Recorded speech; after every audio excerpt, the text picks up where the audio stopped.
It's been so long, T. I definitely miss you. I need you to fill me in on what's been going on in your life. In the life of Tanisha Marie, the woman that be on in your mean. What's been going on? Never give me a chance. Never ease into it. You just like, go on. Tell me what's going on right now. You know how it is with me. To be honest, I've been feeling amazing. Like, I don't know if it's Libra season. I don't know if it's because there's something in the air, but I feel amazing. Like, I just been on a high, just happy. Yeah, so I just been feeling really good lately. Just been on a high. You know what it is? Like, I've been having a lot more time to myself to build confidence in myself, you know. So not having to be dependent on opinions of other people, it's really been helping me. Like, just, I'm by myself. I have myself. I got myself. I'm hoping that means you're going to drop some music. I mean, we gonna record something right after this. So me and the fans need some fucking music from you. We getting anti. I'm like a Frank Ocean type. You ready to be canceled? You about to be a part. You about to experience your first cancel culture. I didn't even do nothing or say That's that. The problem. You ain't do nothing. That's the problem. We need you to do something. All right, now stop getting aggressive, okay? It's my music and I'm sensitive with my shit. So when you hear it, you gonna hear it, okay? Nah, I definitely can understand that. Listen, you dropping enough for both of us because you just dropped the whole album today. Tell us about that. Me versus Me is out now on all platforms. First of all, I want to shout out Quadi because he stayed here with me all night last night. He had a session at 6:30 and stayed with me until the album dropped. Wow. And so I definitely want to shout him out because, like, you know what I'm saying? Like, what are your friends doing for you? You feel me? Like, what kind of friends you got? Because, like, it just really opened my eyes to, like, damn, like, I need to start appreciating the circle that I have more. My circle is small, and I always, like, sometimes I have a tendency of fixating on who's not doing for me, who's not supporting. And it's just like my support system that I have is so fucking strong. You know what I mean? So shout out to him for sure. He stayed with me till the album dropped. Shout out, the album itself is going fucking crazy. And it's just like, I mentioned this in my story. The only thing that it's doing is just confirming to me that I'm not crazy. Like, the whole time I was writing the album, I was like a fucking mad scientist in here, like fucking, you feel me? Like, you was telling me at the end you was getting butterflies because you didn't want to drop it. Like, I was getting fucking, I was pussyfooting, like, but the response that I got is like more than what I thought. I knew that the album was fire. But the response, like the people, like I usually don't get this big of a response. Like, you get motherfuckers like, it's cool, it's cool. But like, share it or something. Yeah, they're like, but won't share it. Like, everybody's sharing it, everybody's tuning in, everybody's talking about it. Like, I got people hitting me up, like, this is my favorite song. Like, this is my favorite song. But one thing that I want to say that I did do very well on the album, and this, mind you, the album has only been out for 1 hour and 46 minutes. Wow. I mean, for I was about to say, wait, didn't it drop? 13 hours and 46 minutes. Okay. 13 hours and 46 minutes. I've been, motherfuckers hit me up asking me to remix my songs. Like, first of all, if I thought you were gonna sound good on it, I would have put you on first it. Place. Sorry, but no. No offense to anybody. I fucks with y'all. But I'm not remixing the song shit. Live, goddamn. And then it's like, people don't even know, nigga. I doubted myself and I rewrote every single song on the album 1,000,000 times. You can't get on shit. I'm not remixing the motherfucking thing. It's already remixed, nigga. But as you should. So there was that.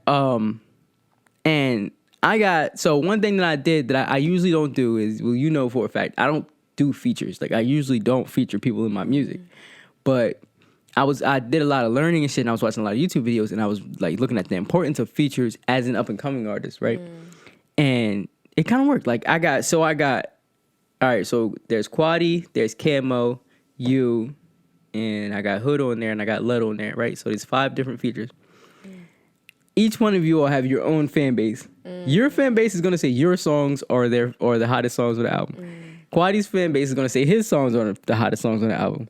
Lud's is gonna say, you know what I'm saying? And it's literally like, I woke up to being in 2 different group chats of, bro, Quadi Jones is da da da da da da da. And then I woke up in another group chat like, yo, Tanisha is the album. Like, yo, Tanisha Marie. Da, da, da. And I'm just like, damn, like, okay. And then I got, you know what I mean? Like, of course, like Camo, like, so it's just like, But damn. you're the like, main feature. Well, you're the main. yeah, of course, voice I'm the in main all of attraction, that. but you know, everybody wants their favorite artist to be the hottest on the. So if that, and it's just like all of this is generating because these people are listening to my music, and I'm just like, bro, what the fuck? Like, it's mind blowing to How me. do you feel? Bro, I want to come. Like, No, but that feeling is better than the orgasm. Like, Bro, when it's people fucking like, working your ass off to produce this, and then the climax is that people actually fuck with this yeah, shit. like they actually, they actually fuck with my shit. It's just like, yo, like it's going crazy, and it's like it's amazing. And I'm like I proud said, of it's you. only been out for It's only been out for like 14 hours, so. Keep streaming, keep sharing, keep turning up. Me versus me. I'm shooting a music video, music videos. Like, you know what I mean? I got a lot going for it. I got a lot. I got a little set up a little press run for myself, all types of stuff. That's lots of interesting things are going to be happening behind this album. And I just want to appreciate all of you. I specifically wanted to thank you though. You are literally the mold to this album. Like from Friend Zone to Love You Better. Love You Better is my favorite song on I like that. the album. What did I do? To deserve somebody like you. I was in a dark place when I met you. Still trying to heal my wounds. How do you know what to say? What to do? Take me to space when I. In your room. Nothing late, I see you soon. And I know God every night like thank you. I know he got me, sent me an angel. And I just wanna love you. Better. Like, yo, I was when I It listened to sounds that way shit. better than that. When I listened to that shit, I was like, damn. I was like, yo, T blew me out of the water. Like that's Not at all. no, for I you was just did. trying to match You you. did. I was Like just I trying to was like, match you. yo, It's such a she good blew me song. out of the water. Like that song, like listen, you know for sure because you literally put the song together yourself. Like I sent it to you, I sent my idea, and you was like, nah, let's do this. And I was like, all right, word. And we did that, and the shit worked. And then you got on it, and it worked even more. So I was honestly like, if you wouldn't have, first of all, directed that move that you did, because you remember me telling you like I like the song, but it's something about it I don't like. And if it's like me, I'm such a fucking overthinker, and I'm so meticulous that if it's one little thing that I don't like, I just will throw away the entire song. Me too. Oh, you know very well. So like you just being able to like identify what was wrong and tell me about it, and we like, all right, we're gonna do that, and it worked. I appreciate that. And your feature was like fucking amazing. Like it was the entire song. And I don't take advice from a lot of people. And that's the thing that always surprises me. Like I'll say something and you just not only do you take the advice, you fucking run with it. Now he's doing runs like Jasmine Sullivan and shit. Like I said sing. That's it. But I'm glad that you do take the advice because a lot of artists, that's where they get stuck. You know, they think they have their own ideas in their own head and they can't really take advice from people. They think that we're criticizing them because we're offering advice. You know, you could have easily been like, why would you say that about my song? I love it the way it is. Let's leave it. You could have easily did that, but you said, let me try this other way. And it worked, you know? So I think us as artists, we really need to be open to suggestion to grow as an artist. Definitely. Don't take everybody's advice and just, you know, but just try different things, you know? For sure, Yes. I'm excited for this project. I feel like it's gonna do numbers. It's already doing numbers. It is. And it's such a beautiful project too. October 23rd, we're having the release party. I'm gonna release the location maybe in a week or something. But I was like, everybody that fucks with me, everybody support me that come, and we just gonna turn up, and it's gonna be a vibe. It's really gonna be a vibe. I already took off, so listen, you have time to take off from your job if you need to. For sure. What's going on, family? Welcome to the 81 West podcast, where we talk about anything and everything, but absolutely nothing all at the same time. If you're into a good chat or a steamy hot debate, come kick it with us. I'm your host, Culture. And to my left, Tanisha Marie on the scene, the woman to be, you know what I mean? you feel me? You feel me? You better put some respect on that shit. Feel me? Put some respect on it. Better put some respect on it. AT, let me ask you a question, right? Yes. All right, so. Yes, that's my answer. Would you rather lose all your memories or never be able to create new ones? Would I rather lose all my memories or never be able to create new ones? If I lost my memories and I can create new ones, does that mean that I lose the ones that I create? Like, do I just No, so it's like from this very point on, anything that's happened before, like in the past, anything you won't remember. Oh, I'll take But- that answer. Because I don't remember much from my past anyway. I don't. I have a horrible memory. So if that means I can remember everything from now on, oh yeah, I'm doing all types of things. Yeah. Memorable things. How about you? I have a lot of people that pass away that I would miss. So I think that I would just never be able to create new memories. Even though like those people aren't here anymore, like my godmother, for example, like she was a big part in like, you know, my childhood, and she was just like a major part in my life, and she passed away. So I just was like, dang, like I don't know if I would. To be able to But get then I that. guess it wouldn't really hurt if I don't remember her anymore. That's true. But her memory won't be there regardless. Yeah, her memory won't be there, so I just wouldn't know. You know what I mean? Right. But then I agree with you. I probably only be able to create new ones. Yeah, Yeah. because you have so much more to look forward to in life than. Then to hold on to and Exactly, be so because that that means- actually go ahead. think we were gonna say Go the ahead. We was about to say the same. Go ahead. That means that you're not gonna grow as a person. Like you're just gonna be Right. stagnant, you know, because you're only remembering what happened. So Exactly. you can't And did you catch on to what I just did? grow as a person. You know, you did did you catch on? So So, with that being said, if we Yep. hold on to these memories and these things that are really non-existent, you know what I mean? We won't be able to, like, you know, grow. Like these things, these anchors are holding us back, which goes into our motivational segment, which is letting go of things that aren't beneficial to us or helping us grow anymore. Some things are beneficial, right? But it's kind of like, once it stops being beneficial, why keep holding on to it because it once was? You know what I mean? It's dead weight now. And I have a problem with that too. Like, even like for me specifically, it was people, friends. Like I used to be such a big friends guy. Like I want everybody to be my friend until I realized like most people were using me. Most people were just around, you know what I'm saying? And for like entertainment. for entertainment purposes. And it's like, even when I was younger, like whenever I wasn't like fighting or acting up in class or doing something bad or doing something crazy, like I was always just the class clown kind of guy. Like I was always like the joke. You know what I'm saying? But whenever I wasn't like acting up in school and nothing like that, those people weren't there, you know what I'm saying? They were friends.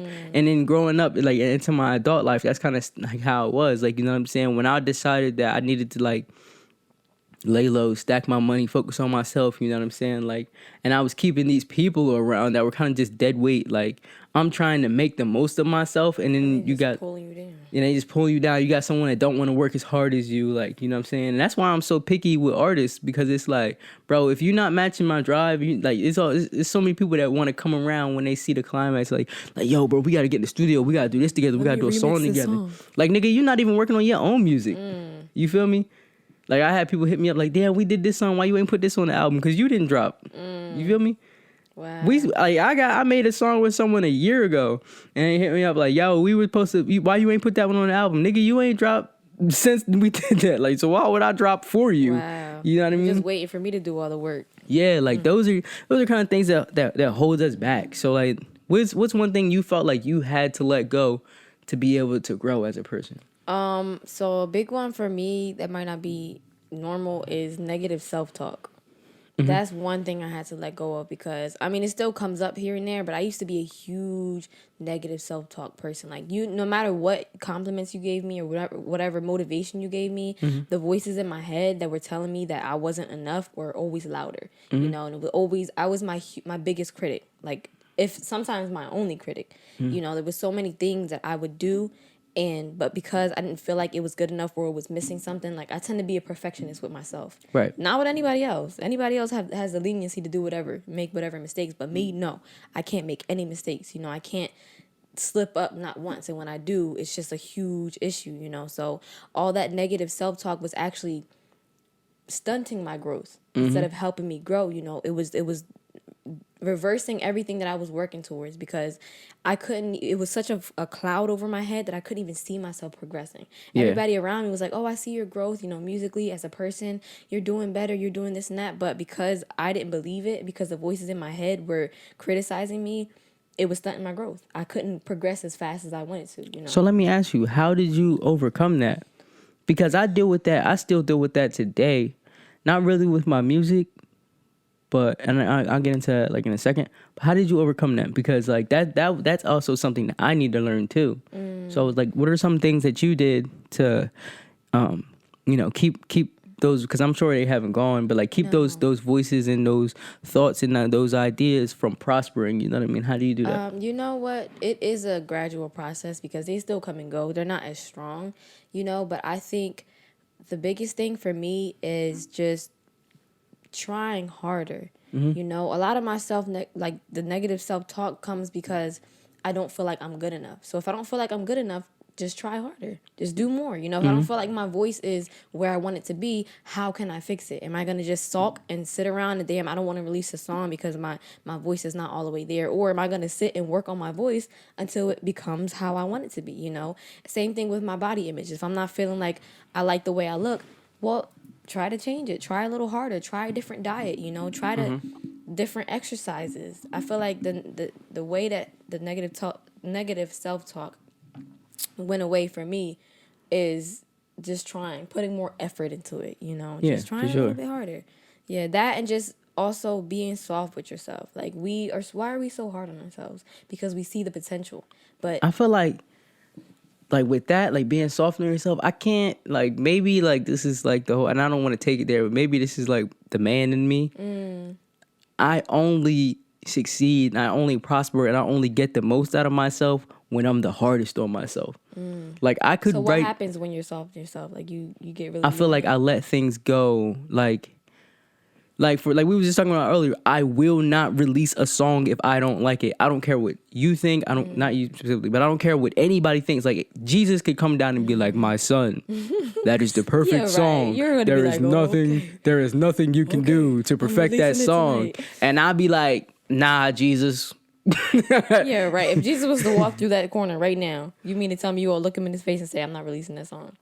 Yes. Yeah. Like I'm such, like, no, like you don't understand, like the insecurity is real, like not really like insecurity, but like, yo, like I'm such a perfectionist. Like when it comes to my own music, like I literally like, bro, like I dead will not, like, so I feel like when I'm hardest on myself, I can push myself to go past those like barriers. I can push myself to go from good to great. And I feel like whenever I'm soft on myself, so I'm like, all right, that's pretty good. Like, fuck it. Like, let's release that. Like I have put out music, like the song Top 10. I don't like the way I sound on it, but I was like soft on myself, right? So I released it anyway. Like, all right, well, it sounds good. Like, you know what I mean? Other people like it. It sounds good. Right. But like, I truly didn't like it. I ended up deleting it off of all platforms like 3 days later. Wow. I don't remember seeing it, to be honest. Yeah, because I deleted that shit fast. Like, I literally, like, I couldn't let myself. You feel me? Yeah. I'm the same way. I mean, actually, I think maybe it is like a masculine versus feminine thing, because with me, if I am hard on myself, like I'll just get unmotivated. Like when I'm hard on myself, I'm negative towards myself. Like, damn, you've been doing music for how long and you still can't get your voice right? Damn, you've been doing music for how long and this person just started. Bitch. Yeah, exactly.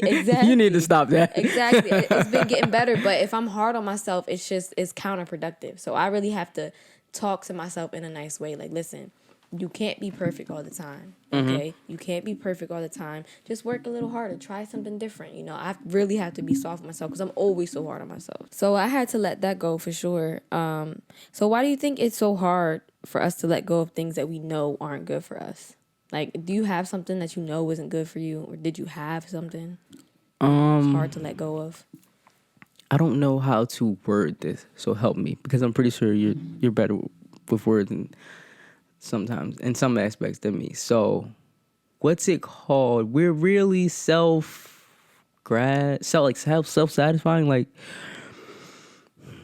the things that feel good to us, like we'll put that over anything. Like, and we kind of have like these blinders. Like when things feel good but don't do good, just because we feel good at that moment. We're very It's called addictive personality. That's what that's called. we are momentary creatures, right? Or like, you know what I mean? Just because something's making you feel good, like relationships. People would be in a relationship for somebody with someone for 2-3 years, and then you realize in those, like, once everything's over, once you break up with that person, you realize, like, damn, this guy was fucking me good and all that stuff, but I wanted to start a business. And he didn't, like, you know what I mean? Da da da da.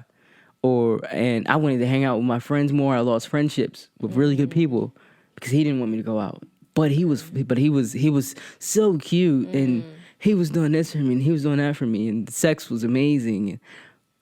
But I wanted a promotion at my job, but he didn't like the way the boss looked at me, so I didn't take it. Oh God, if you in that type of relationship, please get out.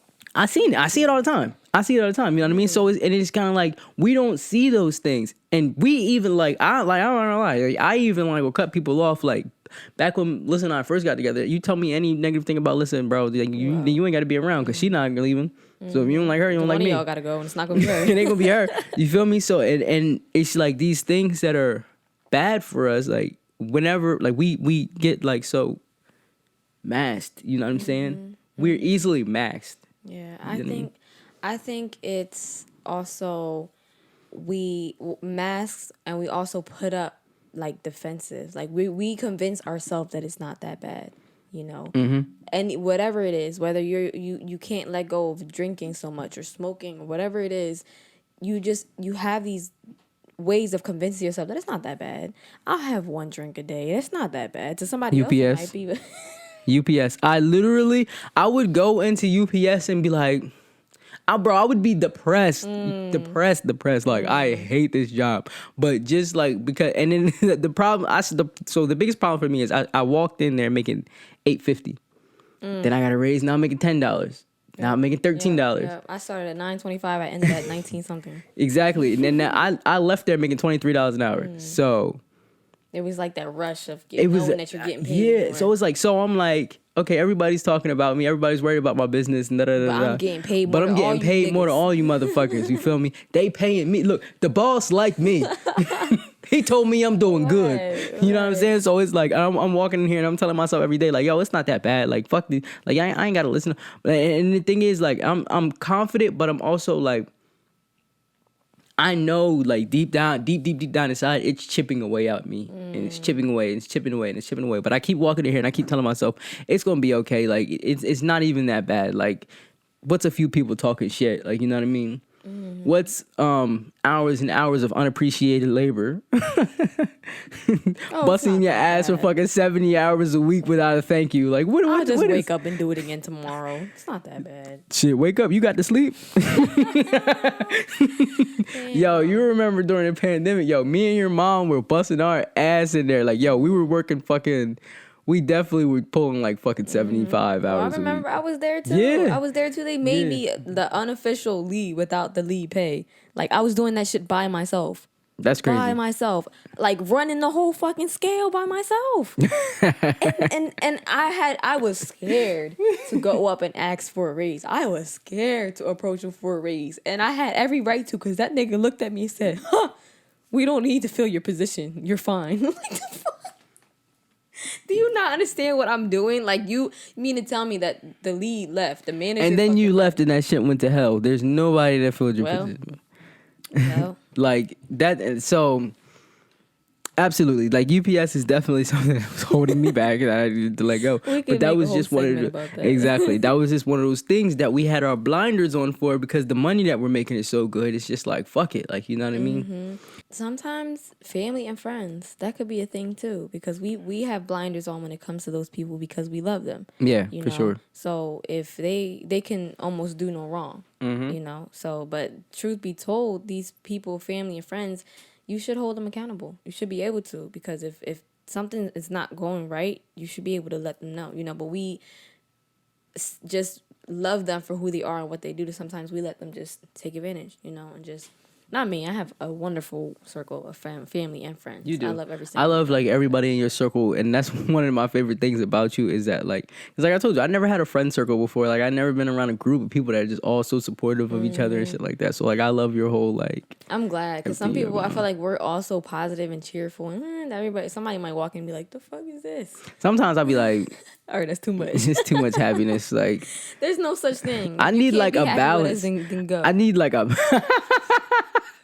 Hey yo, did I just get kicked out of the friend circle?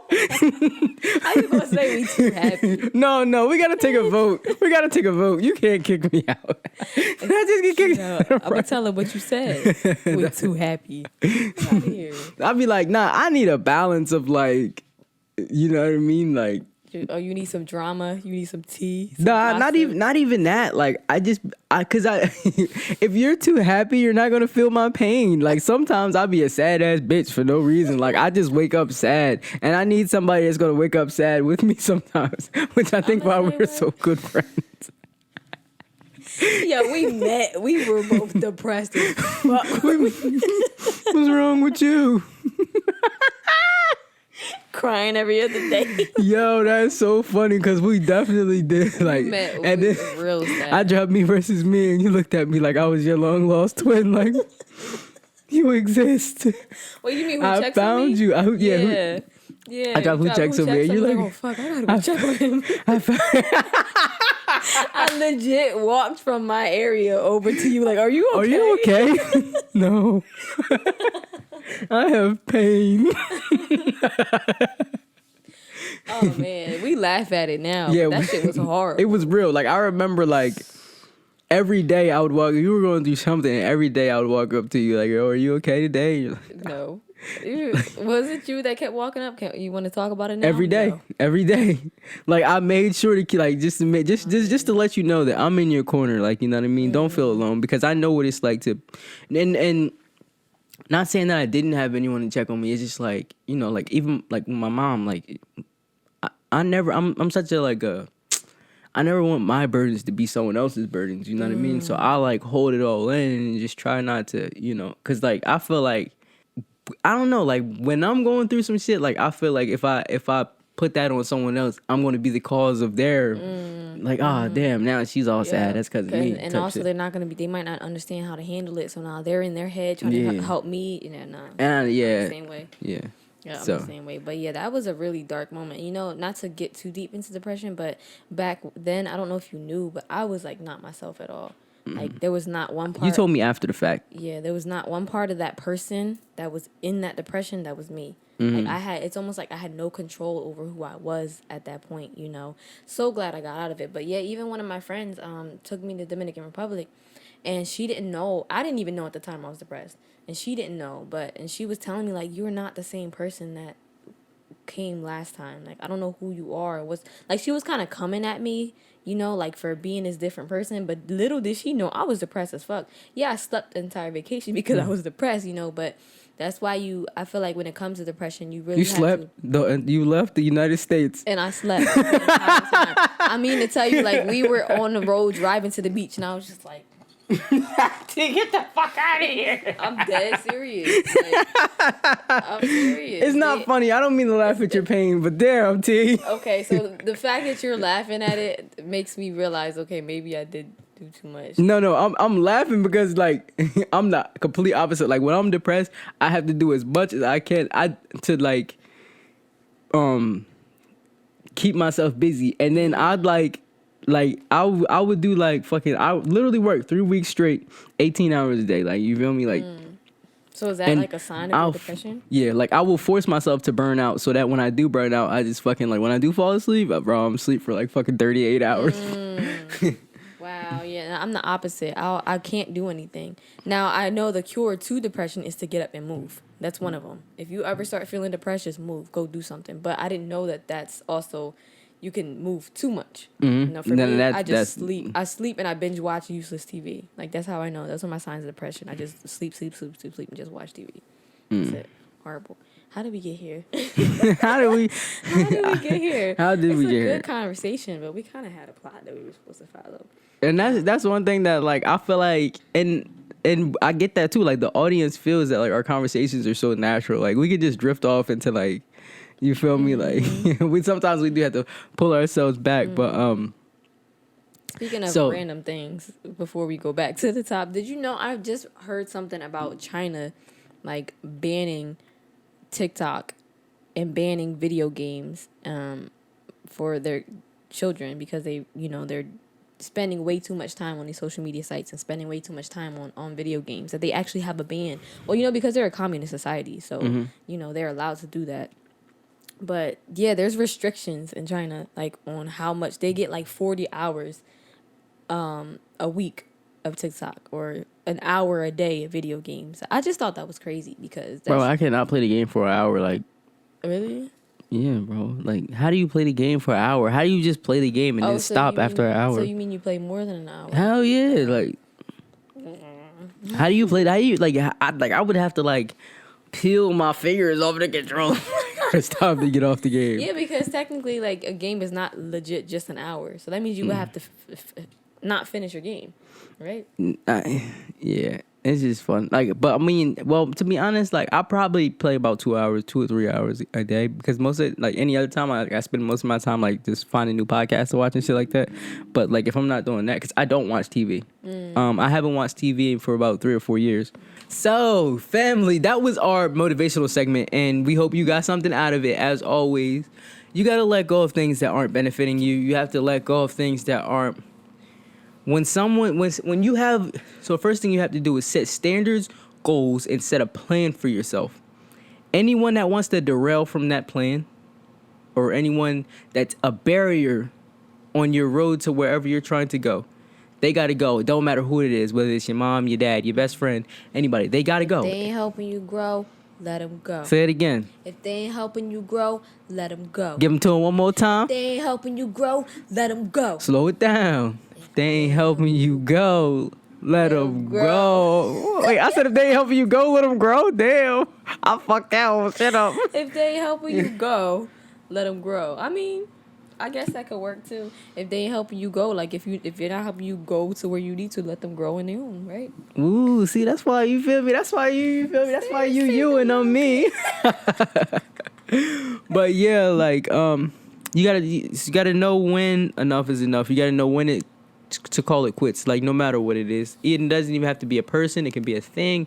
It can be a job. It can be anything. You know what I mean? If it's standing in the way of you accomplishing what you want to do and being who you want to be, let them go. It could be your thoughts. It could be your reactions to things. It could be the anger inside of you, your emotions, your mentality. Whatever's not serving you and doesn't make you feel good and doesn't make you fulfill your purpose, Let it go. Cut it out. We actually got something a little different. Usually I do the Throwback Thursdays. but my boy dropped the album and we both excited Yeah. and we want to talk about it. So first of all, congratulations. Thank you. Congratulations. Like from somebody who's been around watching you create it, like just the whole process of you not wanting to do this and then wanting to do this and then all the different aspects that came with it, the outcome of it, I have to say, is amazing. Like I haven't even sit and listened thoroughly because I just got up and came here, but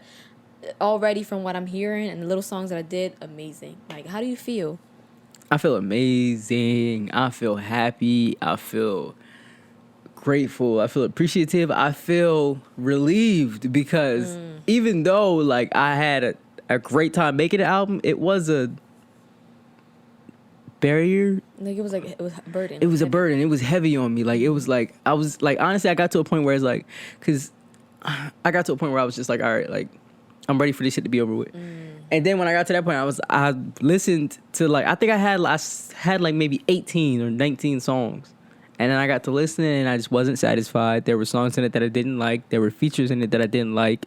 And I was just like, this isn't what I want. Like, excuse me, because I had a plan and certain things like wasn't fitting the vibe, wasn't fitting the bill. Like, this isn't what I want. And you remember, like I took and I deleted all of them. Scratched all 19 of them. When you told me that, I'm like, no way. Because I know how many songs you created. Like, completely deleted all of them. I know you got them in the archive somewhere. Completely trashed it. Like, yeah, they're gone. They're done. God. And then Such an artist moment. Fuck this shit. fuck all this shit. That was me pouting. I had a temper tantrum and I just deleted all that shit. Like, I hated it. Like, I was like, all right, I'm done with it. So I then to come back to the table with a fresh mind and everything that I wanted happened. Like, you know what I'm saying? So I just feel such a relief. Now I can start creating and growing and working on other things, and you know what I mean? Right. So who's your favorite feature? You don't listen. You do not have to say me. I know. Because I'm in the room. I know. Please don't. I don't have to say you, and I don't have to say you. But if anyone were to ask me, and if it wasn't you that's asking me, I would say you. What? I would. I like Camo's verse. I'm not gonna lie. I do. Yeah. Camo's fire. Like, don't get me wrong. Everybody that's on my album is on my album because they're fire. But our chemistry is better than my chemistry with anyone else on the album, and like I wish we would have vlogged each time we made a song, because see like how it was produced in the moment, like we both like we know how to get each other in that headspace of like, you know what I mean? Yeah. So it's that, and also you were just so fucking fire. Like, Love You Better, like I know I said that earlier and I don't want to kind of be repeating myself and beating a dead horse. Love You Better would not have made the album if you didn't put like Tanisha Marie on it. Like, if you didn't put your sauce on it, you was like, nah. You listen to it, you like, nah, I don't like that. We're gonna do this. And then I'm like, okay. It was such a good song. It was such a good song, and I just heard. And you know what's the crazy part is? Listening to the original and then the one that you did over, it's not much of a difference. It's like. And you remember, I was like frustrated. I'm like, it's just something I don't like about it. And you was like, okay. You listen to it. This is what we're gonna do. And we did it, and like that shit was fire. Go listen to Love You Better. Go listen to Friend Zone. Your verse. Go listen to the whole album first of all. Your verse on Love You Better made the song. Like, I was in my feelings. that song, like, woo. Yeah. Woo. Okay, so what inspired the entire album? Like, first of all, what inspired the concept of Me Versus Me, and then what inspired, the songs? This album, I would like to call this album a sequel to Who Checks on Me. All of the songs kind of, and if you notice, towards the end of Who Checks on Me, I kind of was like, because I always wanted to like hum a little bit, but I was always too shy and just too scared. And it wasn't until you was like, no, you need to start singing. Like, I hear it and you start singing, and then I was like, now I was like, okay, I'm gonna sing. So like, as far as it being melodic, that's kind of where that came from. Now, Me Versus Me came from Who Checks on Me was more of a me versus the world type thing. I felt like everything was being done to me. Like, I felt like, you know what I mean? Like, people are shitty. They're beating me down. The world's beating me down, blah, blah. Me Versus Me was my moment of clarity and realization, where I did a lot of self-reflecting, and I realized that in certain situations, I was the problem. You know what I mean? And I realized that there were things about me that I had to change. Wow. So Me Versus Me is my breakthrough. Who Checks on Me is like me going through my things, and then Me Versus Me is my breakthrough. And that's why it's more, somebody said it was an emotional album. I don't agree with that, but not more emotional than Who Checks on Me. Yeah, I'm like, if you thought that was emotional, you didn't hear Who Checks on Me. Exactly. But it's my breakthrough, and I'm really talking about like, even though like some of the songs I do get like deep, and I am kind of talking about emotional topics, it's more, I wanted to have like a happy feel. Like, I wanted it to be like a lot of strength in it. Like, yeah, a lot of strength, and like motivation. Especially if you listen to Who Checks on Me, you can see the difference. You can see like, okay, this is where I was, but this is where I am. Yeah, like I felt like Who Checks on Me was a broken man, and then now Me Versus Me is a, you know what I mean? I'm building myself back together, and that's what that is, and that's why like even like on my song Blue Skies, I've been towards the end of under Blue Skies, it's like I know how it feels to be too proud for help, love, but it's way too important. You could lose your self-love. Don't abuse your self-love. Always choose your self-love. Be your super self-love. That is like basically that's me. I'm actually talking to myself. You know what I mean? Be your super self. Choose yourself. Like, you know what I mean? Like, be the best you that you can be. And in my song, I Feel You, you're only real as all the people that surround you. And I hope you don't feel all alone, because I've been down too. It feels like everyone's forgotten all about you. And I'm like, but you ain't by yourself at all. It's okay to hurt, but don't you pout it all. Cause I feel your pain, I've cried your tears. I've had bad days, I've had bad years. So I feel you. Yeah. But you're the only one can heal you. That was like, you know, it's basically motivational. Damn, that's fire. facts. It's me giving people like the things that wasn't given to me. And like I said, again, not that I didn't have anybody, I just wasn't accepting any help. You know what I mean? And nobody was telling me, like, you can get through this. You can do this. Right. So this is just me. If I can help someone, because I was depressed for so long, if I could help someone or if I can make it easier for someone to get through their depression, I will do that in any way I can because I know exactly how it feels. Exactly. You know what I mean? And that's what my song I Feel You is about. And that's really what the whole entire album about. Even down to Hood, shout out to him, Brandon Carney.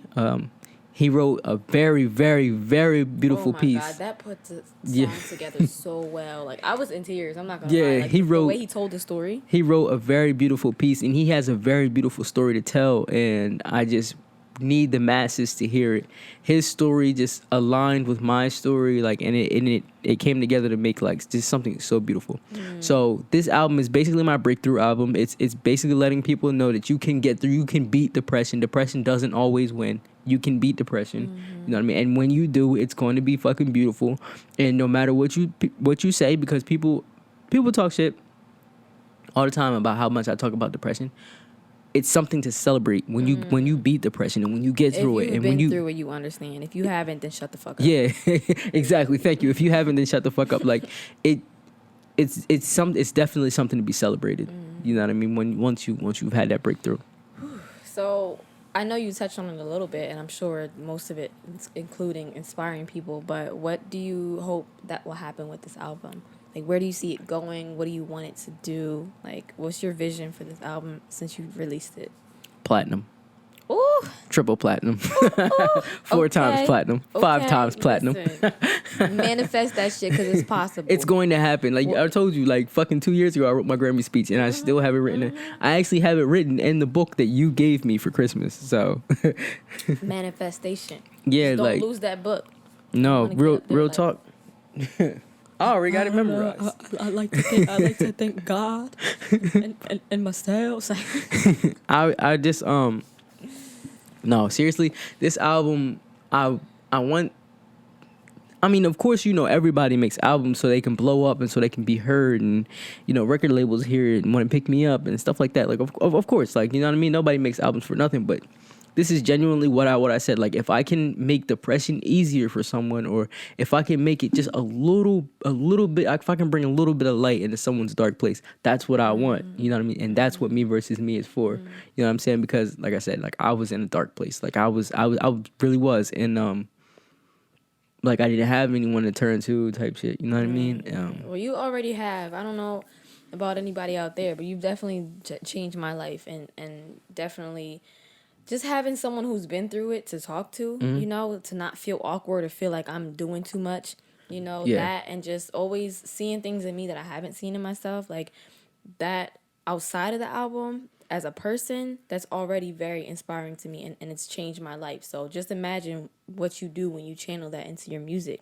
There's a reason you have such a big fan base, because everybody understands that you're saying something, you have a message, you know. So I'm excited to see where this goes. I think this might be the one. Oh my God, like, I feel it in my toes. Like, I feel it in my toes. Like, I know everybody say that, like, oh, this is gonna be the album to take off. Like, when I tell you, like, I'm marking it very well. I'm marketing it very well. I'm like, marking it? Like, I'm promoting it very well. Like, I know about like playlists now and getting playlisted and getting like, and I'm reaching out to curators. Like, there's just so much that I'm doing for this album that I know now I can put myself in a position where this album is gonna do exactly what I needed to do. Hear it and be like, huh? What? We want your song on the radio. I absolutely love when people hit me up like, yo, bro, I was going through the same thing, dog. Like this, and then we get to talking and we're sharing stories and shit, and like that is what the album does for me, and that's what I like. What I need. Like, I literally was having a conversation with someone 1:00 in the morning about my song "I'm Okay," and I was just having this long conversation with this person about like, you know, being okay and like, you know, people checking up on you and stuff like that. And like, you know, like having a breakthrough and stuff. And we were just having this long ass conversation, like 1:00 in the morning. And I'm just like, damn, like this is my calling. This is what I was here for. This is the essence of the reason that I do music. Yeah. It's this right here. This is how we connect. Like, you know what I mean? This is how I connect with people. Like, I can talk about music, but then we talk. like, you can talk about effing somebody baby mom. You can talk about shooting people up. You can talk about killing people. Don't talk that shit That's to fine. me. But you will not connect with people. The real recognize real. I'll You know what stop I'm saying? listening real quick. You be talking to my face, be like, man, what? Nah, I just walk away. Bro, you ain't got nothing to say to me. You feel me? What the fuck you coming to me with that for? How are you approaching me with that bullshit? Yeah. I don't want to hear it. And I just was like, yo. You know who I am?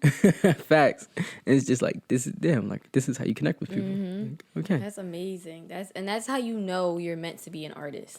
When you actually connect with people. You're not making it the music just for the money. You know, you're not doing it just for fun. You're actually, you have a message. And that's what I was saying on the other episode about our music being timeless, you know. It's we're putting our hearts on our sleeves and our hearts into our music, you know, and that everybody connects through the heart.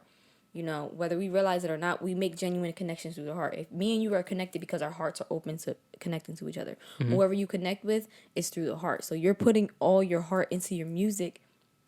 And that's why people feel it, because you have something to say. You're being vulnerable. You're being open, and you're sharing your story. And people are like, "Oh, I thought I was the only one that went through that." No, you know, it's in the song now. You know, I felt, oh my God, whew, it's taking me back to Bad Guy.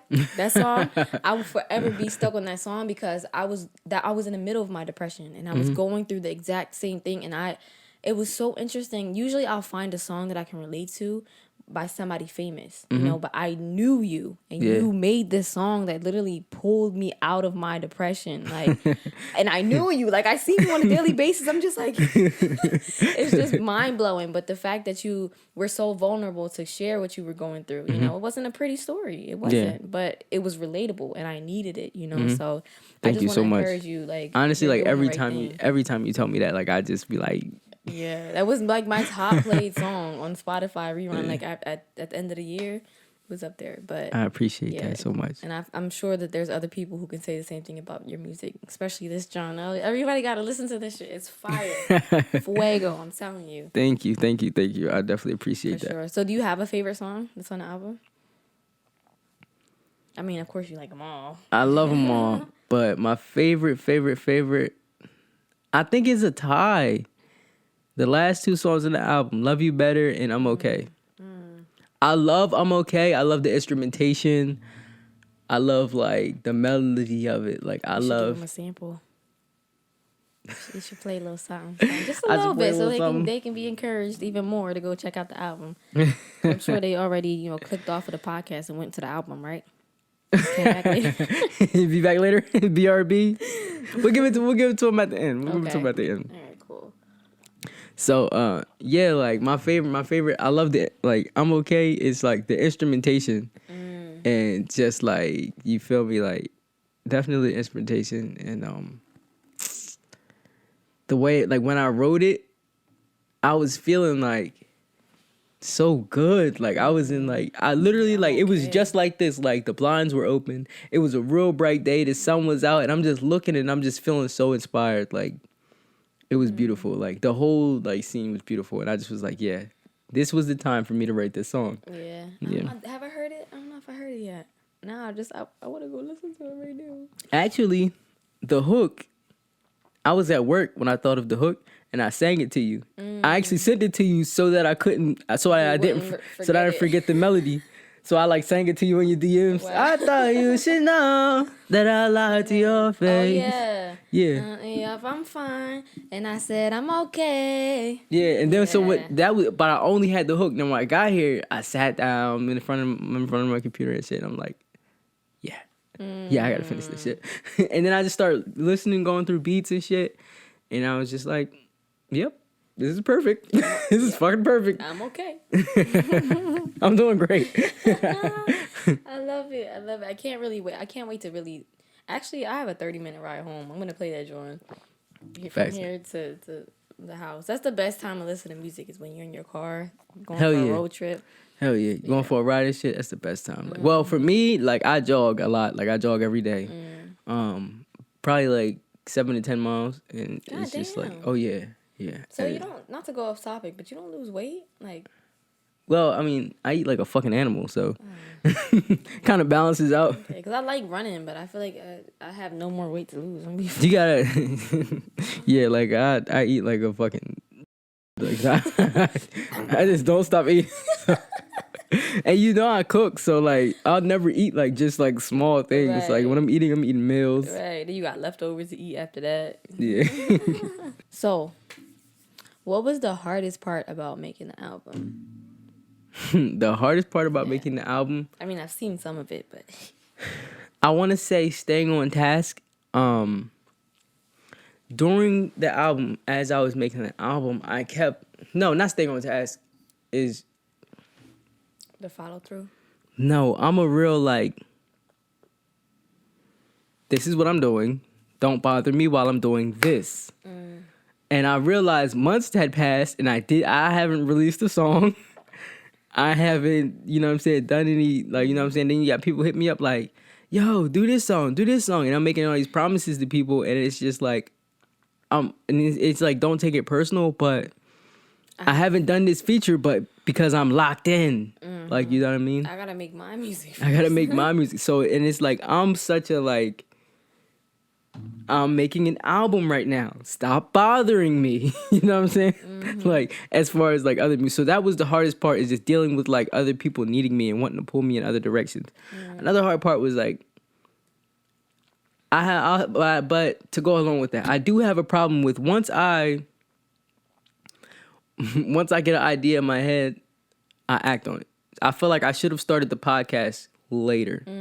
I started the podcast too soon. Okay. That's my only thing. I have no regrets for the podcast, though. I love the podcast. Everyone else loves the podcast. Like, you know what I mean? It brought us to, like, it literally gives us a reason to see each other every week. So, like, you feel me? Or every other week. So, like, but I feel like I could have created so much more for the podcast. If but you had done it separately. if I had done it separately. So it's like I was draining myself because I'm doing all this research for the podcast. I'm researching stories. I'm researching topics to talk about. And at the same time, I'm trying to write this album. So it's kind of like it was weighing down. Was split in multiple places. So Yeah, and then at the same time, I was trying to do a clothing line, and like I was just juggling way too much. And I actually was talking to your mom about that, and she was like, "No, don't give up on the clothing line." And I'm like, "Yeah, like I definitely won't. Like I'll definitely get back to it. Yeah, I have to come back to it. I have to come back to it." And yeah, so like that's really just what it was. Like just like me being such a fucking. That was the hardest part about it. But other than that, like I enjoyed the process of it. I enjoyed sharing it with my friends, like with you, with Lissa. Like Lissa's been here for every song, every step of the way. Like, and she's just so patient with me because she knows how I get. Like when I'm in album mode, like she knows that like she's gonna go to bed and I'm gonna come to bed like hours later. Like, you feel me? Like so, like she's really patient. Yeah, she's really really patient. Like, and we've been together for so long that like. Music is a part of our relationship, so that's just something that she just accepts and she works really well with me on. So you feel me? Like that's rare, definitely rare, because you got them girls be like, "Me, you care about the music more than me." Facts. The only I feel like you cheating on me with the music. I will say though, she was so happy when we got this apartment, so that she could finally get the studio out of the bedroom.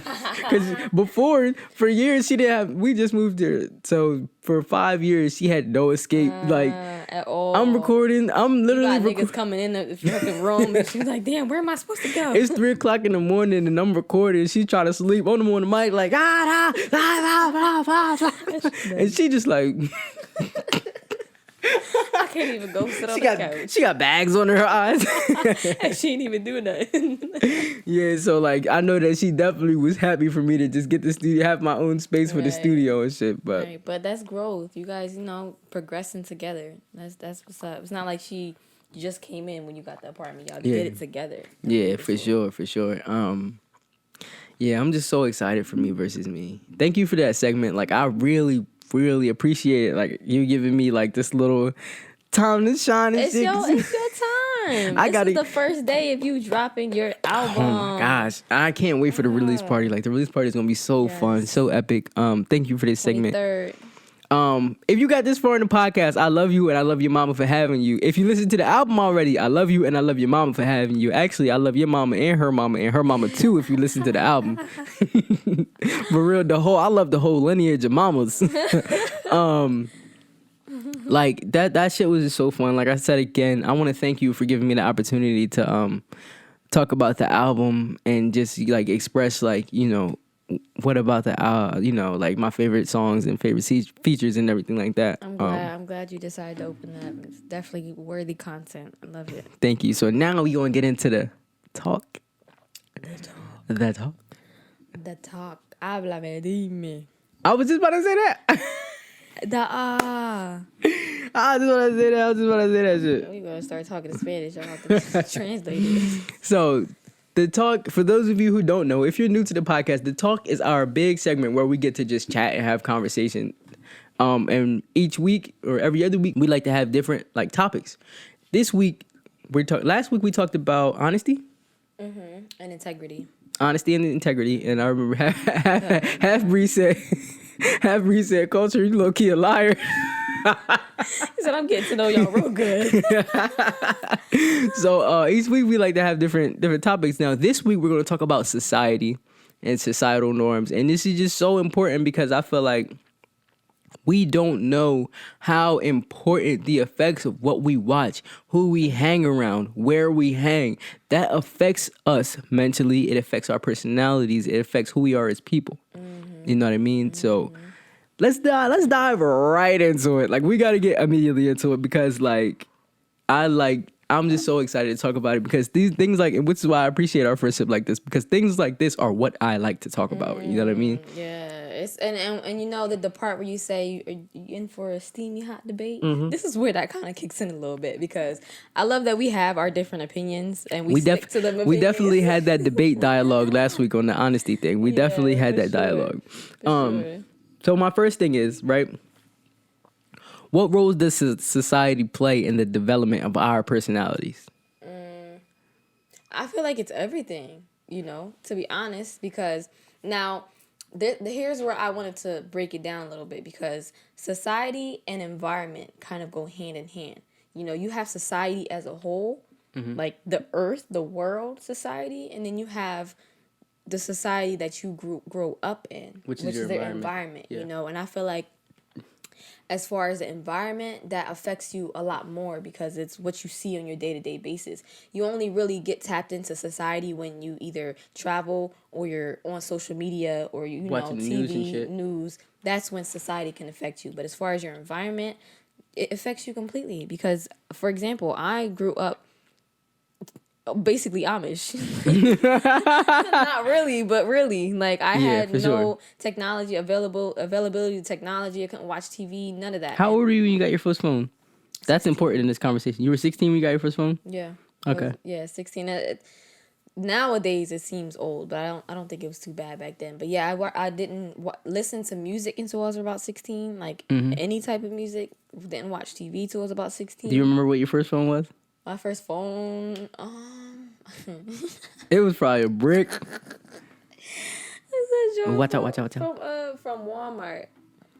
What is it called? The prepaid Nextel phone. Was it touchscreen? No. Touchscreen? What? No. Right, hold on. Yeah, so you said your first phone was a Nextel. Yeah, the John, it's not a touchscreen, but it's not a flip phone. It's just like a brick. A brick. My first phone was a brick too. Okay, so we not alone. Yeah, that was. I mean, I was just excited to have a phone. I probably lost it the next. Did all you guys have your first phone at 16, or just like at one time you all got a phone? Yeah, around the same time we all got a phone, so we were different ages. But okay. Yeah, I didn't have social media to like my high school years, you know. So it was basically I grew up. My environment that I grew up in was very different, and because of that, I came out very different. You know, now I've been in society long enough to kind of fit in with society, but my mind state, I will never think the way society as a whole thinks. You know, because I was raised different. Give me an example of a view or mindset that you won't have that you feel like society has because you were sheltered? How easy it is to follow trends and how quick people attach to things and just follow it blindly, whatever. Really? Music. So go ahead. Music, for example, the music that everybody likes and listens to because it's on the radio and it's being repeated and everybody else is doing it, the fashion statements that everybody's following, I can never fit because I never grew up. That wasn't ingrained in me. Oh, this is a trend that everybody's doing, so let me hop on that wave. It's never been. I feel like sheltered people have more of a tendency to follow trends and stuff like that because, like, once they and this is just like from things that I've seen and experienced, kind of like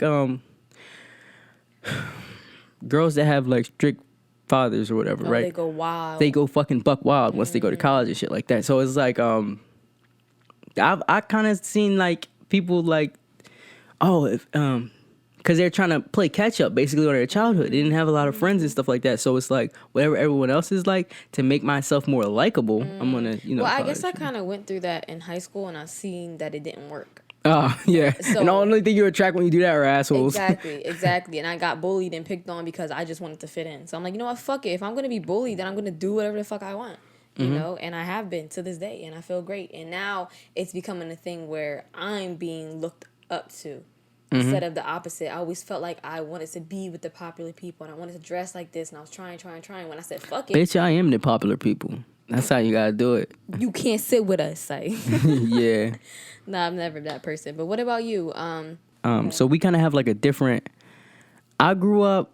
Well, so before my parents split, we were sheltered. We got sent to church every Sunday. You know what I mean? Like, we were Christian as well. Then my parents split, and we were always like really poor, right? So I didn't have everything that everyone else had.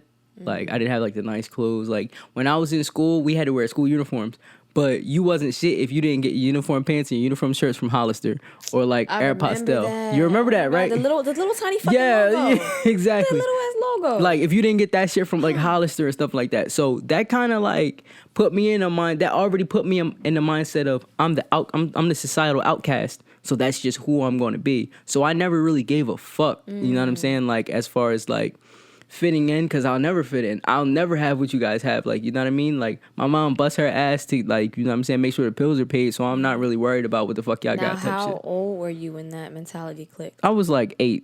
Like, no, actually I was in like middle school. Like, when I like literally, like, I told you my story, T. Like, I felt like I was here before because I've always been like beyond my years. You know what I mean? That's really I young. questioned everything and everyone. When I was like 11, I remember telling my family I didn't believe in God. I mean, of course, like, I didn't know what I was talking about. It's just like, this is not what, like, you know what I'm saying? And I've always been the person to stand up. And of course, things are different now. Like, you know, I believe in God now, but like, you know what I mean? That's just was my phase of like questioning everything. And I always like never been the type to be able to just be told anything. Like, you can't just tell me shit. Like, I need, you know what I mean? But yeah, like middle school, like Hollister and Aeropostale was the shit. Like, if your uniforms were like, motherfuckers knew when your uniform clothes and your uniform pants was for Forman Mills or some shit. Right. And you know what I'm saying? You wasn't the shit. So I just rocked my Forman Mills shit proudly. Like, fuck y'all. You feel me? I remember I begged my mom to go give me some Aeropostale uniform shirts. Like, begged, like cried and begged. With the buttons all the way down I would here. Wear that shit, wash it, and wear it the next day. Hey, listen, I ain't forget. You bitches thought y'all was the shit with the Aeropostale. It had 10 Aeropostale Jones had 10 buttons on them. Ugly ass shirts. Nah, I'm not gonna lie. They actually made they and then you nice. Nah, they weren't. And then but you had the sluts and shit that would only have like 3 buttons, and then they would have their little ass titties out. Like, bro, you don't even got no titties yet. Not at all. Put them shits away.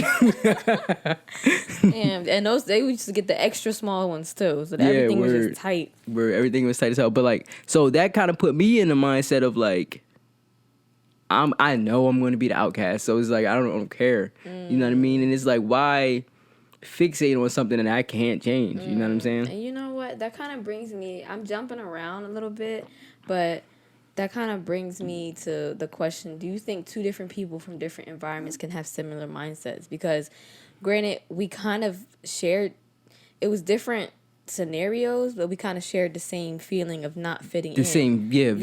Yeah. So I feel like now we both have the same mindset, but at the time, it did something completely different to you. You at a young age, you were like, you know what, fuck this. I don't care about anybody. I'm gonna do what I want to do. Me, I was the opposite. I tried so hard to fit in and just, and I'm wondering why. Like, we kind of grew up in the same environment, but we took a different mentality. And I'm wondering why that is. Like, we took completely different mentalities. Now we're on the same page where we're leaders and we don't give a fuck what anybody thinks. But before, so different. One thing I will say though, before we go to that question, I did have a phase in my life. It wasn't about fitting in with society specifically, but like me being trans. When I first started transitioning, like to male, I wanted to be accepted by men. So I would try and fit in. Like, I would try to be like extra hard and extra aggressive all the time. Like, talk shit about people, talk about like fucking bitches that I didn't even fuck. Like, you know what I mean? I had that phase. I was like, I think I was like 18 or 19, you know what I'm saying? Whereas like I was trying to fit in with all the guys and shit. Like, okay, like now I see like, oh, this is what men do. This is what boys do. Let's be fucking and talk about shit that don't matter. Fucking punch each other real hard and shit. Like. No, word up. No, one thing that like so one thing that I had to learn to accept is like the fucking dude handshake. Like, bro, I hate shaking anything because it's just so aggressive. Like, niggas be like, "What's up, Mike?" Like, damn. Your whole soul gets snapped. Like, what the fuck? You know, I'm little as hell, so I'm smaller than all the dudes. Flying. Nigga, pick me up off my feet and shit. So that was my little phase of like wanting to fit in. But that's when I really learned like the difference, like between like the difference that society has on us. And I really, really learned that shit because like there are things. So one thing I learned in that time is that gender is a society-based term. And you know what I mean when I say that? No. So basically, we'll say, I play football because I'm a man. You'll say, I cheerlead because I'm a woman. Right? Okay. And that's the general thing, right? That's what society tells us, right? You like pink because you're a girl. I like blue or red because I'm a guy. You get what? Now that's not true. Now it's not, but I'm just talking about like me growing up and experiencing things. In general, yes. Yeah. Okay. I'm talking about the time where I was learning about society. Okay. These are his things. So you like pink because you're a girl. I like blue and red because I'm a man. You like cheerleading because you're a woman. I like football because I'm a man. You cook because you're a woman. Right. I'll take out the trash. I'll take out the trash because I'm a man. Even in my house, my brother DeLorean, the only chore he ever had was to sweep the kitchen floor. Yeah. Wow. And everyone else like fucking doing the dishes, washing the walls and shit. You know what I mean? So these are all society-based things, right? And it's because it's not in my DNA to play football because I'm a man. It's not in your DNA to cheerleader, to like pink. It's just what's been told. That's what's been told for us. That's society-based. Okay. So as far as us forming our personalities, that's the effect that society has on us. You know what I mean? Okay. That's one thing that society tells us. And even like subconsciously, immediately when your baby is born, if it's a girl, she's going to get a pink hat and a pink swaddle. If it's a boy, he's going to get a blue hat and a blue swaddle. You know what I mean? Those are all like unconscious like biases, unconscious, subconscious like society things that no one's doing maliciously. Like, it doesn't happen maliciously. It's just the way the world works. It's society. You know what I mean? I think it's a good thing that it's changing now. Yeah, it's definitely is being mixed up and changed, which is okay because there's a lot more people a lot of guys are accepting pink now. Yeah, it's more fluid. And the crazy thing is, as far as society, I went through like almost everything society had to offer because of, me being trans. And now I'm trying to fit them like men and shit like that. Even back in the day, even Lisa and I's relationship. Before, like it might be hard to believe, but I like black guys dating white girls, never a thing. Like when we started dating, there were, of course, like, black, all the white girls was getting fucked and shit like that. But there were no public couples, no white girl, black guy holding hands, and you know what I'm saying? And that's something that I noticed, and it didn't dawn on me until somebody said like, yo, like, what you got you a white girl for? Like, why you bring you a white girl home? Like, first of all, she's mixed, and second of all, why the fuck does it matter? Like, it's who I like. Like, oh, wow. You know what I mean? But in actuality, people didn't understand it, or they were like, Yeah, throwing people shade didn't at you. understand it, and they're like throwing shade and shit, like, you know what I mean? And it's just like, I'm thinking like, damn, like it's 2015, like motherfuckers is still Right. like that, like, Right. you know what I mean? Like people had never stepped foot on a plantation before talking about fucking race and slavery, like, You wasn't even there. yeah. You So wasn't like even when there. it comes to like society, like I feel like I felt firsthand like all those like. Everything. Yeah, it's even down to like me questioning religion. Like that was not and at a young age, because you know you got the elder. You get, you know, in every family you have your elders, and which I'm pretty sure your dad probably was like when you're young, you're expected to just go along with everything that's being told to you. You can't question anything, and it's like As soon as you do, it's, oh, I'm your parent. Or, Yeah. I'm the adult. No. Yeah, and it's Give me a just like- legit answer. like just because I'm this old, because I'm this age, I'm not entitled to an opinion. I'm not supposed to feel or think And anything. in a way that's so backwards, you know, Yeah. because that stunts the growth of the Exactly. child. And And it's- they are made to think that because you're young, you can't have opinions or you can't question. And then it's like, how old am I supposed to be? Okay, so how old am I supposed to be till I'm able to ask questions and Right, figure it out? Like, no, I need to figure this shit out now so that I can, you know what I mean? Moving into our next question, T, let me ask you. Do you think that two different people from two different backgrounds can have similar mindsets? Mindsets, yes. Experiences, no.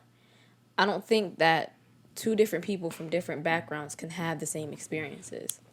Oh, absolutely Similar, not. maybe, but that just because you have different backgrounds and different experiences doesn't mean that you can't have the same mindset. You know, because I think your mindset is more of an internal thing, and it's a more of a how you process what you go through rather than what you go through itself. You know, because look at me and you. We come from different backgrounds. We have certain similarities, but we didn't grow up in the same place. You know, we didn't go through the same struggles.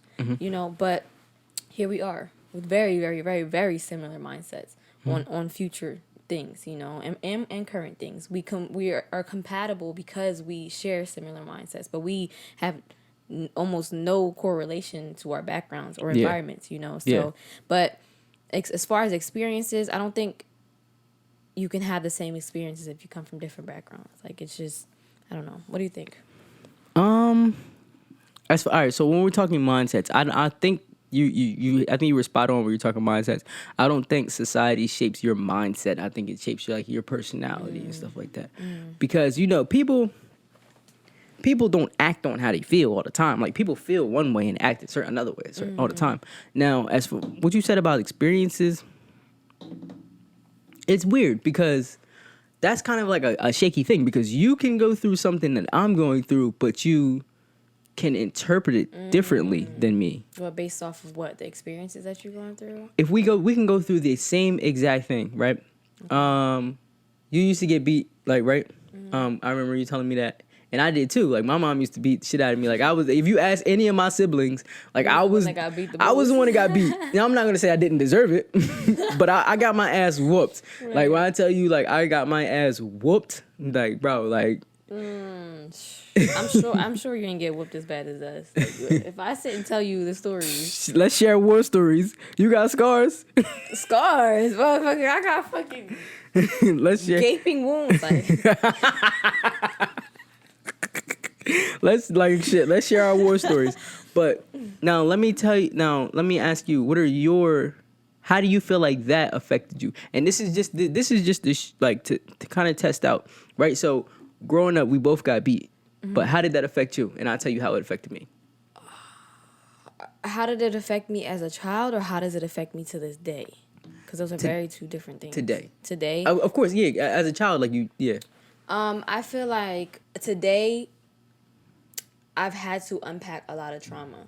Like, I've had to look at certain idiosyncrasies that I have or things that I do because of the fact that I got beat as a child, and I never was able to put them together. Like, for example, I have this thing or had this thing with people pleasing. Like, I wanted to make people feel good all the time, no matter if it's at the cost of my own self, you know. Now now that I realize it, I'm working through it, but because I got beat for doing something wrong as a child, I don't ever want to do anything wrong, you know. And I realized that it took me a while to realize that that's where that came from, you Yeah. know, to put the two and two together. Now that I figured it out, I'm able to unpack it and not people please as much. I do what the fuck I want. Yeah, absolutely, absolutely. But, yeah, how did it affect you? I really respect that answer. Like, and you just opened my eyes and to a new light, because I can't say so one thing for me, I want to say I wouldn't beat my children. I think that one thing I will say is my dad always tried to be my friend. And my mom was the one that used to beat me all the time. My dad would be my friend, and we actually just had this conversation my mom and I just had this conversation a few days ago. Before my parents got a divorce, me and my dad were tight, like we were like literally best friends. But that was the wrong way to go about it. You know what I mean? Because I don't respect my dad to this day, even outside of like if he didn't like do drugs or nothing like that. I feel like subconsciously I don't respect my dad the way I respect my mom. Like I cuss around my dad. I wouldn't dare cuss around my mom. Wow. It's a respecting. It's kind of like discipline. Like we need that discipline. You know what I mean? That makes sense because I still don't hold a grudge against my dad for what he did. Like yeah. I don't hold a grudge against it. But now one reason why I say that I wouldn't beat my children is because I don't think that it taught me anything. Because as a kid, depending on what age you are, I stopped getting beatings around like 12, 13. But when I was younger, I would do things that I didn't view as wrong. And when you're a child, like you don't know what you're figuring out what's right from wrong. So it's some things that I was doing that I didn't think was a problem that I ended up getting my ass beat for. And it really it used to fuck me up. Like it really used to fuck me up. You're like just like how am I getting beat for this? What the fuck is going on? So like I felt like that kind of like used to fuck me up. Like and it's like you're fucking up my learning, because now it's hard for me to decipher what's right from wrong, because now that I'm older, like I can do it now, but I used to get beat for it. So it's like when you do things, it kind of like you kind of hesitate when you do things. Like, you know what I'm saying? Where you make certain decisions. Yeah. It's like, damn, I remember I got the living shit beat out of me for this. Like, you know what I mean? I definitely agree with that, for sure. So let me ask you, like, this is really interesting. Let me ask you, so do you think that our household is the first society we know? Well, yeah. Because it's like, okay, my dad, like, if you're growing up in the house, okay, my dad's the president, right? That's deep. He enforces things, but my mom's making all the rules. Votes, so she's voting. She's Congress. She's the party. She's the party. You know, feel me? She's the House of Representatives, the House of Senate. She's that. You know what I mean? And technically gets the final say. Her bills go through my dad. My dad's enforcing and we're just like, you know what I mean? And you got the oldest, which is like would be like the police or something like that, you know, the government, celebrity or something. Somebody. And then you got like, you know what I'm saying? And it's like that's the first like society we know. So I feel like when we do things like, which is actually hold on, let's go back to that. Now with both of our stories, with both of our mindsets, what do you think? Do you think we have similar mindsets or different ones? Because we shared the same experience, but do you think it affected us the same? No, from what we just talked about. But then again, that was then. What about now? No, those are my feelings that I have like as an adult. Like as an adult. Oh, as far as the children that you want to have? No, like as an adult, like just right now, like the way it affects me right now is just like, you know what I mean? Like I said, like I respect my mom. Like I wouldn't, like as a 24-year-old man, I would not cuss around my mom. Like I wouldn't. Oh yeah, I respect my dad too. To this day, yeah. Like I don't like wearing pants around him. Like his whole thing is women should be wearing skirts. I don't agree, 0%. But I don't feel comfortable wearing pants around him because it's a respect thing. I would never ever curse in front of my dad. I would never play music in front of my dad. So I do respect him. You know, it's just. Oh my God, a life without music. Whew. I would literally be like 16 motherfucking years with nothing besides praise the Lord. Praise. Bro, I got some hymns for your ass if that's where you want to take it. Don't start. It's so funny. This is off topic, but like because it's so instilled in us, like me and my family be around each other randomly. We just start breaking out in church. With the whole feet stomping and everything. Get the fuck out of here. I swear, if somebody was looking in our family, they would be scared. Like, what the fuck? What's going on in there? If y'all did that, if I was ever around, y'all did that. Start picking up my shit. No, you know what's crazy that you did that finger because like in our church that was the like you when you went to excuse. Yeah, yep. That's what I meant. That's what I meant. That's exactly what I meant. I told you I grew up in church too. I'd be like,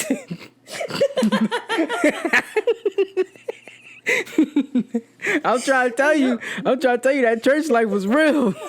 Like, we literally had to go to church every Sunday. We went to Bible study on Friday, Tuesdays. Like, bro, we went to fucking what's that shit called in summertime? I don't know. We went away to like fucking summer camps for church, bro. Like, it was What like was that like being around a bunch of other kids in the same religion. yeah. Is that what it was? What was that like?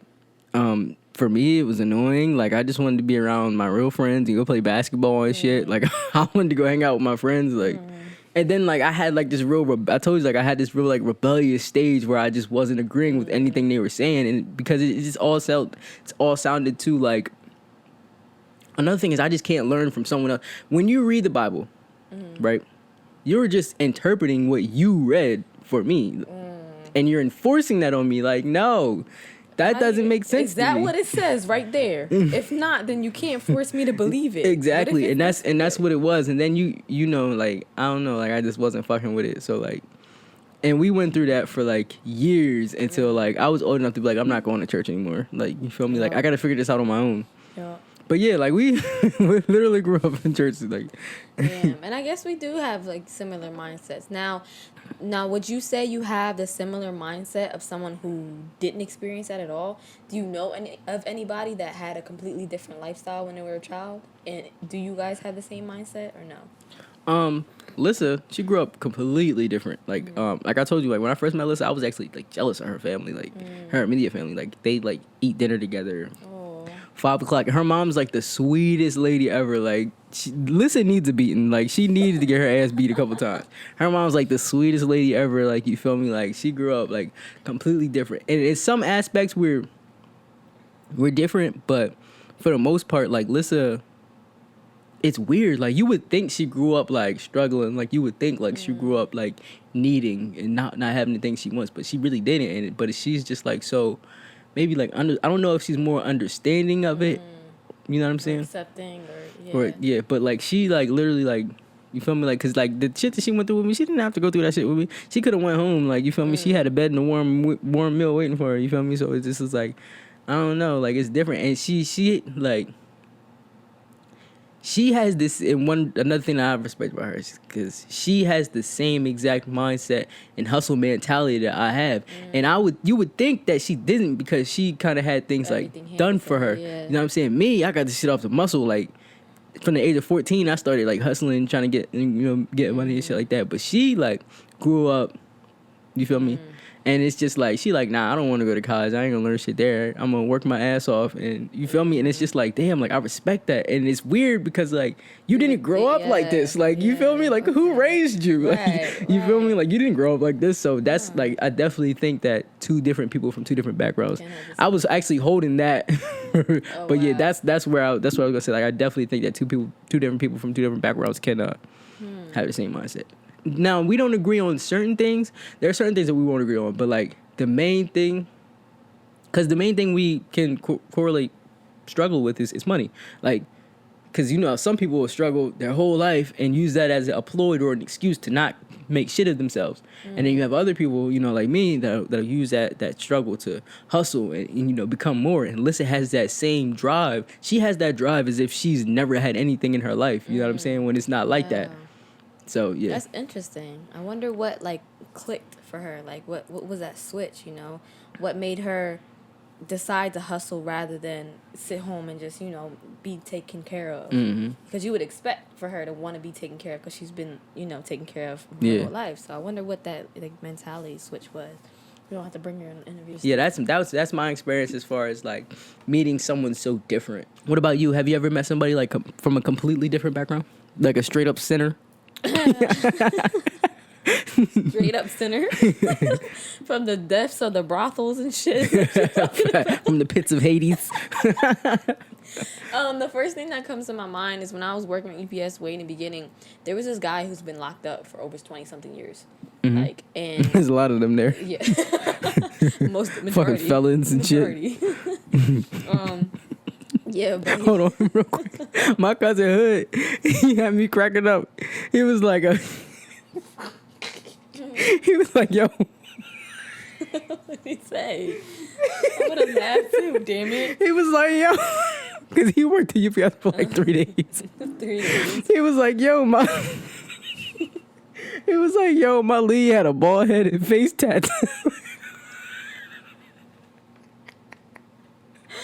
I was cracking the fuck up. I was like, yeah, that's UPS. He was like, the nigga had face tattoo. He was my lead. You know what's crazy? Like, as you're saying it, I didn't even think nothing of it because I've been working at UPS so long and I've seen everything and anything. Like, Yeah, facts. Like working at UPS, like other people was like when he said that to me, I'm just like, yeah, what's wrong with that? yo, you know, like somebody got caught stealing at UPS and then came back the fucking manager. How you get caught and then get a promotion? Yeah, he was like, yo, my lead. He said the nigga had face tats. But like us working there, I'm like, yeah, what's wrong with that? But like when you get another job and it's like here at Coca-Cola, like they wouldn't dare even hire somebody with face tats. But like we thought it was normal because it's like I was there for 6 years, so it's just like that shit's so other funny. Job, you show a slip of a sleeve tattoo. Facts. Like I even be having to like fucking cover my shit sometimes. I did not know that was a thing. You know. Speaking of, what was I gonna say? I was going somewhere, but I want to talk about like more societal norms. Mm-hmm. That's the first thing that came to my head too. Was just like I feel like society's becoming more accepting. Absolutely. You know Things. they just passed the hair bill or something like that where employers can't discriminate you based on like your hairdo and shit like that. Yeah. I think that's dope. That's I know a lot of people were getting turned down because of the locks. Now I can understand if you come to work with a fucking wig on the side of your head like this. You know, I can understand that. But if it's your natural hair and there's not much you can do about it, I don't think. So the thing with dreadlocks is you got to take care of them shits, like because you know some people will just let them Jones Bob Marley and it just be like. Don't you dare I know. I said that because I wanted to get a reaction out of you. Dare talk about Bob Marley like that? Take it back. Take it back right now. I'll take it back. I apologize to him. I'm sorry, Marley, Mr. Marley. Bob Marley. Don't you ever. No, but you know what I mean? Like, sometimes dreads get, like, kind of disgusting. Trust me, I know what you... You know what I mean?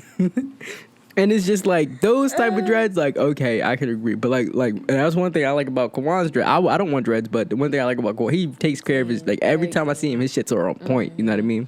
Very clean. And does wash often as possible, you know? Because when you have locks, you don't want to wash them every week. But... I can definitely say his locks are clean, but I've experienced. I mean, I seen him shit. You feel? I one thing that's different from his dress from anybody else. I can see like his parts, like all the like you know. Some people dress just be like the new broches. The dread don't start till down here. They walk past like, what's that smell? Like yeah, I was about to say they stink. Trust me. Oh God, I can't even. Yeah. So, like, I can kind of understand that, but I was just really appreciative of that bill. I think that society is becoming, like, a really good, like, because of, like, the Me Too movement and the LGBTQ plus community being so wide. I feel like society is just becoming a great place to be, really accepting, there's this kid, I'm not going to name his name, but, he's trans. He's in 8th grade. And a mutual friend of mine came to me and saying like his teachers had questions like how does he like, you know, navigate this, you know, and how should they treat him, you know. And I was really grateful that they came to me for it, you know what I mean? And then it's just like I also like because everybody looked at me like I was crazy or like there was something bad going on with like I was weird. This is because like I realized who I was at such a young age and I really respected. I was just really happy for him, you know, because I'd never met anyone else to go through that at such a young age. You know what I mean? And it really opened my eyes to like society and how far we've grown and how far we've come, because that was I didn't have anybody I could ask questions, so like of course like I jumped to it, like I was like yeah, of course, like I'll answer any question he has, but you were on the forefront of it. yeah, absolutely. And it really showed me like society is becoming a place where it's better, like, you know what I mean? I agree. I think one of the things for me, this might be shallow compared to what you just said, but I think I love the fact that we can greet each other, you know, say hi to strangers. Oh, absolutely, absolutely. You know, of course. You know, New Jersey and New York have a rep for like being so hostile. Yeah. And the South is more, they have more Southern hospitality. Yep. Yeah. Yep. And I noticed that like a lot, it doesn't happen as much when I travel different places. People are more open. But around here, like if I say hi to somebody, like, but I'm still gonna do it, and I love the fact that it's normal that we can speak to each other. Because even if we're not gonna get to know each other or have a whole conversation, like just passing by and saying hi or giving somebody a compliment, like Lissa hates that about me. What, like she's so friendly? Yeah, she hates that. You're friendly ass. Like I'll be like, all right. I'll be like, have a great day. She's like, what the fuck? I'll be like, damn, babe, I'm just barely. Right. You myself, and you guys compliment each other. Yeah, but like I feel like society is definitely becoming a place where you can like raise children to be comfortable with themselves and love themselves. You know what I mean? It's not all the way there yet. No, it's not all the way there, but we've come up very far. Like society has come very far. Tap in with us in the comment section and let us know what you think. What are some societal norms that you think are funny or toxic, or even some good societal even some good societal norms? I had to rewind. What are some good societal norms? And let us know in the comment section. Again, I'm gonna say this after every segment. If you got this far in the podcast, I love you, and I love your mama for having you. Let us know what you guys would like to hear about next. Do you like the way this is going? Do you want to hear different topics? Leave some suggestions. So we're not gonna do a SoundCloud sip on today because I just dropped the album. So we're gonna give y'all some music from the album, and I'm gonna let you pick the song. What song would you like me to play off the album? You need the song list, or you remember them off the top? No, I remember them off the top. So there's so many to choose from. I want to hear Lemon Mimosas again. You want to hear? Yeah, that's everybody's favorite. But I feel like people listening to this, it'll encourage them to listen to the rest of the album. This is just a sneak peek of the whole entire album. That's literally like everybody hit me like, you're not Lemon Mimosas. It's either you can choose that one or I'm Okay, because that's your favorite. So I fuck with it too. So it's up to you. Can we play I'm Okay? Yeah.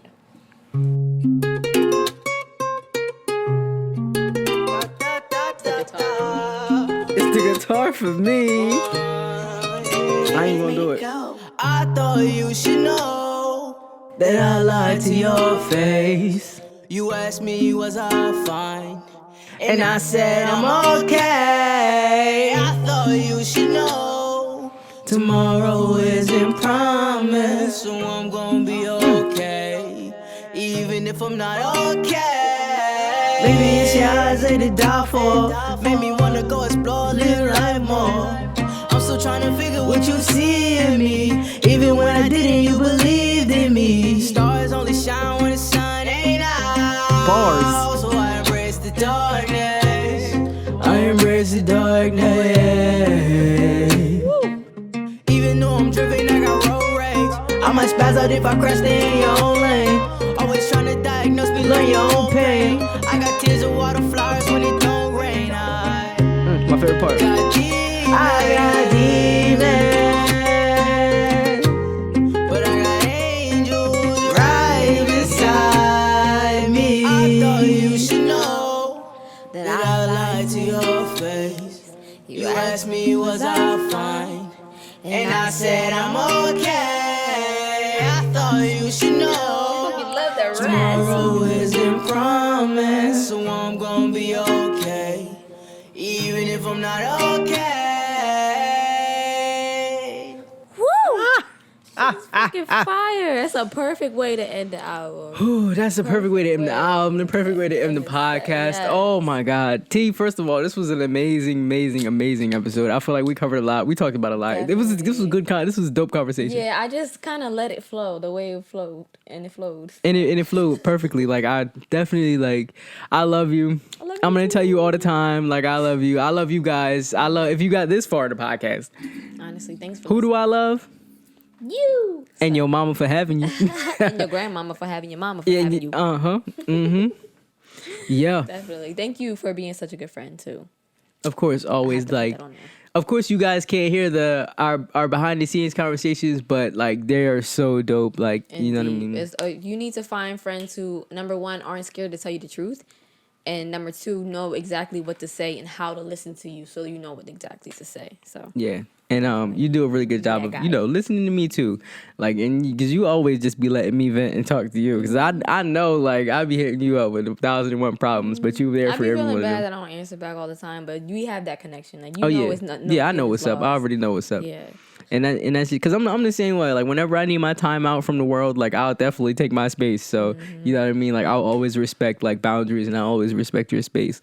But thank you guys. If you tuned into the album, thank you so much. If you got this far in the podcast, thank you so much. Leave us a like, please, because y'all don't be liking shit. Leave us a like And share it. Like just follow send it us. with somebody. Even if you don't really watch the whole thing, just hit share. Just send it to somebody. Even if you don't want to watch the whole thing, watch the first. All you got to do is watch the first like 10 seconds of it, and it's gonna be a view. It'll help us out. It'll help us keep on creating content. Keep wanting to create content.